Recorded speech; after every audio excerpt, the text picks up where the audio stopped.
नमस्कार दोस्तों, स्वागत है आपका मेरे एक नए वीडियो में। दोस्तों, आज का ये जो वीडियो है ये आप सभी के लिए बहुत ही ज़्यादा महत्वपूर्ण होने वाला है, क्योंकि इस वीडियो में आपको इलाहाबाद हाई कोर्ट आरओ में डॉक्यूमेंट वेरिफिकेशन के लिए किन किन चीज़ों की या किन किन डॉक्यूमेंट की आवश्यकता होती है उसके बारे में मैं विस्तार से चर्चा करूँगा। तो दोस्तों, मेरा आप सभी से ये कहना है कि जो इलाहाबाद हाई कोर्ट एआरओ या आरओ का पेपर हुआ है उसमें भले भारी धांधली निकल के सामने आई है और इसको लेके कई सारी रीड भी पड़ चुकी है, लेकिन उससे कुछ होने वाला नहीं है। यह भर्ती प्रक्रिया कंप्लीट होगी और रीड उसी तरह चलती रहेगी, पढ़ती रहेगी। इसलिए जिन दोस्तों का इसमें सिलेक्शन नहीं हुआ है बहुत अच्छा करने के बाद भी, वो अब अपनी आगे की तैयारी पे ध्यान दें और इसके चक्कर में ना पड़े, क्योंकि इसके चक्कर में अगर आप पढ़ेंगे तो आपकी आगे आने वाली तैयारी भी बाधित होगी, जो कि आपका समय आपके लिए बहुत ही मूल्यवान है। क्योंकि आगे अभी बहुत सारी परीक्षाएं पड़ी हुई हैं, जैसे कि लेखपाल हो गया, ग्राम पंचायत अधिकारी की भी परीक्षा का आयोजन होना है। इसके अलावा उत्तर प्रदेश संघ लोक सेवा आयोग का 2022 का प्री का पेपर भी जून में है। तो इसको देखते हुए मेरा आपसे यही परामर्श है तो कि जिनका भी पेपर अच्छा हुआ था हाई कोर्ट आरओ में, लेकिन उनका सिलेक्शन नहीं हुआ, ये अति दुर्भाग्य की बात है कि इतनी बड़ी धांधली हुई है। लेकिन अब इसको पीछे छोड़ते हुए आप आगे की तैयारी करिए। और जिन बच्चों का इसमें सिलेक्शन हुआ है, जिन्होंने अपनी मेहनत के बल पे इसमें सिलेक्शन पाया है, उनको बहुत बहुत धन्यवाद। ये वीडियो मेरा उन्हीं बच्चों के लिए है। तो आइए देखते हैं कि इलाहाबाद हाई कोर्ट में आरओ के डॉक्यूमेंट वेरिफिकेशन के लिए किन किन डॉक्यूमेंट की हमको आवश्यकता है। और मेरा ये वीडियो अगर आपको पसंद आए तो मेरे चैनल को प्लीज़ सब्सक्राइब ज़रूर करिए और वीडियो को लाइक करिए और शेयर करिए। तो आइए देखते हैं कि वो कौन कौन से ऐसे डॉक्यूमेंट हैं जिनको आपको ले जाना होगा डॉक्यूमेंट वेरिफिकेशन में। और ये डॉक्यूमेंट दोस्तों बहुत ही ज़्यादा महत्वपूर्ण है, क्योंकि अगर कोई भी डॉक्यूमेंट आपसे मिस हो जाता है तो आपको चयन प्रक्रिया से बाहर कर दिया जाएगा। इसलिए इस वीडियो को ध्यान से देखिए और सारे डॉक्यूमेंट आप अपने तैयार कर लीजिए समय से पहले, क्योंकि जहाँ तक हमें ज्ञात हुआ है कि होली के बाद डॉक्यूमेंट वेरिफिकेशन की प्रक्रिया हाई कोर्ट के द्वारा शुरू कर दी जाएगी। इसलिए आप जल्द से जल्द अपनी सभी डॉक्यूमेंट जो भी है अपने पास इकट्ठा कर लीजिए। तो अगर बात की जाए सबसे पहले डॉक्यूमेंट की, तो सबसे पहले आपके पास दोस्तों होना चाहिए print out of online application form. कि जैसा कि दोस्तों जब शुरुआत में आपने आवेदन किया था इस पोस्ट के लिए, तो आवेदन करने के बाद जो आपको प्रिंट आउट दिया गया था इसके आवेदन की, वो मस्ट होना चाहिए आपके पास। अगर आपके पास वो प्रिंट आउट नहीं होगा तो आपको चयन प्रक्रिया से बाधित कर दिया जाएगा। और जिनके पास ये खो गया होगा या नहीं मिल रहा होगा जिनके पास से बच्चों को ये प्रिंट आउट, तो उनको घबराने की ज़रूरत नहीं है। हाई कोर्ट के वेबसाइट से आप जाके इसको पुनः डाउनलोड कर सकते हैं। दूसरा सर्टिफिकेट चाहिए आपको प्रिंट हाई कोर्ट की पेमेंट चालान। जो भी आपने चालान करवाया था, मतलब पेमेंट का चालान आपने करवाया था, जो भी आपकी फ़ीस थी, जनरल कैटेगरी की अलग थी, ओबीसी की अलग थी, एससी एसटी की अलग थी, तो जो भी आपने पेमेंट किया था उस समय आवेदन करते समय, उसका भी प्रिंट कॉपी आपके पास होना चाहिए। इसके बाद ओरिजिनल हाई स्कूल सर्टिफिकेट, यानी कि ये हाई स्कूल का सर्टिफिकेट आपके पास होना चाहिए। और इसकी आवश्यकता आपके डेट ऑफ बर्थ को प्रूव करने के लिए होता है, यानी आपकी जन्म तिथि की प्राथमिकता जो है, जन्म तिथि की जो जन्म तिथि आपका तय होगा वह इसी हाई स्कूल मार्कशीट के आधार पे होगा। इसलिए इस सर्टिफिकेट का होना आपके पास अति आवश्यक है। उसके बाद दोस्तों आपके पास चाहिए original graduation degree and marksheet. ठीक है, यानी कि इस आरओ और एआरओ के लिए जो वरीयता थी, जो शैक्षिक अर्हताएँ थी, उसमें इसने ग्रेजुएशन मांगा था। तो ग्रेजुएशन में याद रखिएगा मार्कशीट और डिग्री आपके पास दोनों होनी चाहिए। बहुत बच्चों के पास मार्कशीट तो होती है लेकिन डिग्री वो लेना भूल जाते हैं। तो ऐसे बच्चे जिन्होंने अभी तक अपने ग्रेजुएशन की डिग्री नहीं निकलवाई है तो वह तुरंत कॉलेज पे जाके उसको प्राप्त कर ले जहाँ से उन्होंने ग्रेजुएशन को कंप्लीट किया है, क्योंकि ये डिग्री अगर आपके पास नहीं होगी तो आपको इस नियुक्ति से बाहर कर दिया जाएगा। इसलिए जिन्होंने भी डिग्री या मार्कशीट अभी तक नहीं ली है या मार्कशीट तो ले ली है लेकिन डिग्री अभी तक नहीं ली है, वह अतिशीघ्र जाके अपनी डिग्री प्राप्त कर ले अपने कॉलेज से।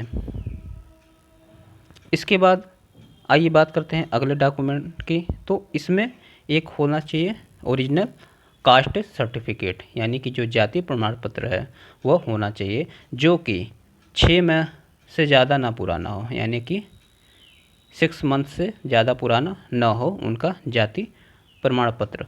और यह जाति जो प्रमाण पत्र है यह किसके लिए ज़रूरी है?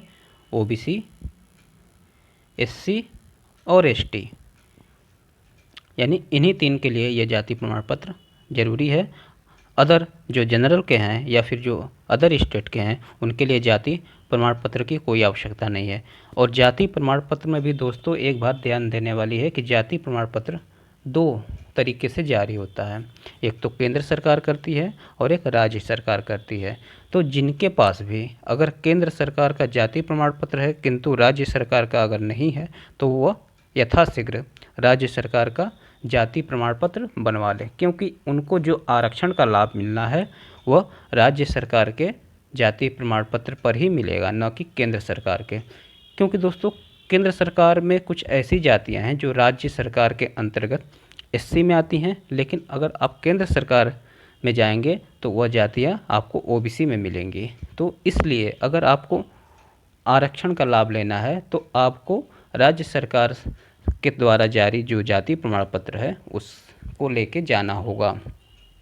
और अगर आप कास्ट सर्टिफिकेट नहीं लेके जाएंगे तो आपको जनरल कैटेगरी में डाल दिया जाएगा। तो शायद हो सकता है कि कुछ नंबरों से आपका सिलेक्शन बाधित हो जाए, इसलिए आप जो जाति प्रमाण पत्र है उसको अभी से बनवा लीजिए और उसको अपने पास रख लीजिए।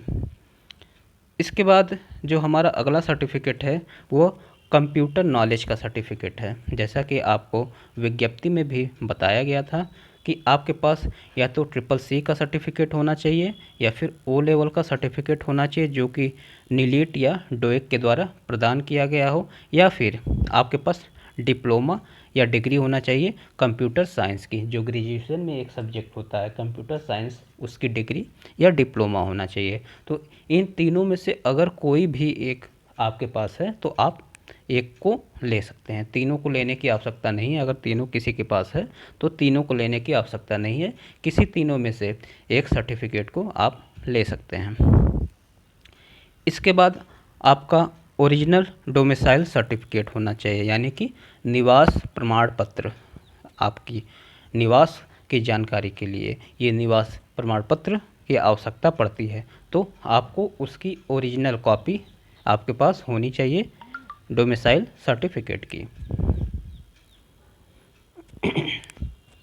इसके अलावा कुछ बच्चों ने इसमें एज ए विशेष कैटेगरी में अप्लाई किया होगा, जैसे कि freedom fighter, dependent of freedom fighter के परिवार के लोग हों, या फिर फिजिकली हैंडीकैप हो, या जैसे दिव्यांग वगैरह हो, या फिर एक्स सर्विसमैन हो या स्पोर्टमैन। अगर इनको किसी भी विद्यार्थी ने या स्टूडेंट ने उसमें मेंशन किया होगा आवेदन करते समय, तो जो भी उन्होंने आवेदन किया होगा या फ्रीडम फाइटर का, चाहे फिजिकली हैंडीकैप या एक्स सर्विसमैन या स्पोर्टमैन, तो उससे संबंधित सर्टिफिकेट उनको ले जाना अनिवार्य है।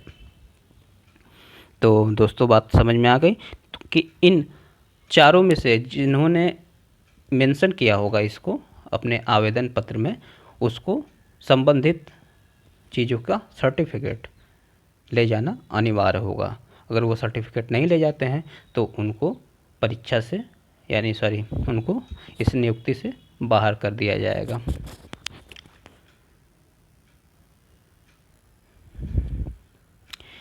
इसके बाद उन लोगों ने जिन्होंने एज रिलैक्सेशन के लिए आवेदन किया था या जिन्होंने आयु में छूट हेतु प्रावधान किया था, उनको अपना ओबीसी, एससी या एसटी से संबंधित जो डोमिसाइल होता है उसको ले जाना पड़ेगा। तो इसमें दोस्तों डोमिसाइल और कास्ट ये दोनों इंक्लूड होगा, तो ये अपने आप लागू हो जाएगा, क्योंकि जो एज होता है, रिलैक्सेशन होता है, वो अपने राज्य के लोगों को ही प्रदान किया जाता है।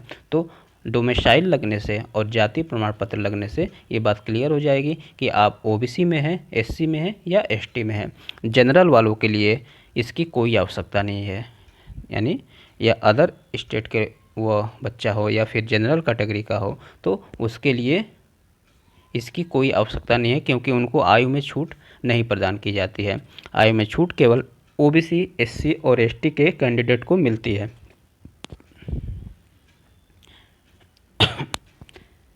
इसके अलावा फ़ोटो आइडेंटिटी के लिए आपके पास या तो आधार होना चाहिए, या तो वोटर कार्ड होना चाहिए, या तो पासपोर्ट कार्ड होना चाहिए, या फिर ड्राइविंग लाइसेंस। इसमें से कोई एक भी आपके पास हो तो आप उसको लेके जा सकते हैं अपने आइडेंटिटी के लिए। इसके अलावा आपके पास एक कलर पासपोर्ट साइज़ की फ़ोटो 6 होनी चाहिए, यानी कि पासपोर्ट साइज़ की जो फ़ोटो होती हैं वो 6 होनी चाहिए, और ये फ़ोटो वही फ़ोटो होनी चाहिए जो कि आपने आवेदन करते समय दिया हो। आवेदन करते समय आपने जो फ़ोटो दी थी वही फ़ोटो होनी चाहिए। इसके अलावा एक चीज़ और महत्वपूर्ण चीज़ है जो मैं भूल गया हूँ, वह है आपका कैरेक्टर सर्टिफिकेट। आपका कैरेक्टर सर्टिफिकेट भी इसमें इम्पोर्टेंट है। तो कैरेक्टर सर्टिफिकेट किसी गैजेटेड ऑफिसर के द्वारा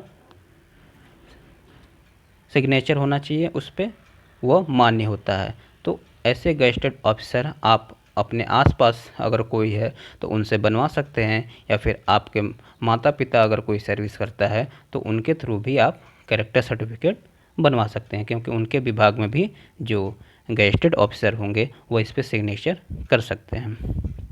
तो दोस्तों इस प्रकार ये जो जितने भी डॉक्यूमेंट मैंने बताए हैं, ये डॉक्यूमेंट आप सबके लिए बहुत ज़रूरी है डीवी के लिए, क्योंकि डॉक्यूमेंट वेरिफिकेशन में इन्हीं सब डॉक्यूमेंट की आवश्यकता पड़ेगी। इसलिए अगर जिनके पास ये सारे डॉक्यूमेंट अवेलेबल हैं वो उसको सहेज कर रख ले होली के बाद, क्योंकि आपको कभी भी डॉक्यूमेंट वेरिफिकेशन के लिए कॉल आ सकती है। और जिनके पास इन डॉक्यूमेंट में से कोई भी मिसिंग है, वह जो भी मिस है या जो नहीं है उनको वह जल्द से जल्द बनवा ले, क्योंकि ये डॉक्यूमेंट बनवाने में भी समय लगता है। जैसे अगर मान लीजिए आपको निवास बनवाना है या फिर आपको जाति प्रमाण पत्र बनवानी है तो उसमें एक आध हफ्ते का समय लगता है। इसलिए आप जल्द से जल्द इन डॉक्यूमेंट वगैरह को क्लियर कर लें, अन्यथा अगर आपके पास कोई भी डॉक्यूमेंट नहीं होता है तो आपको इस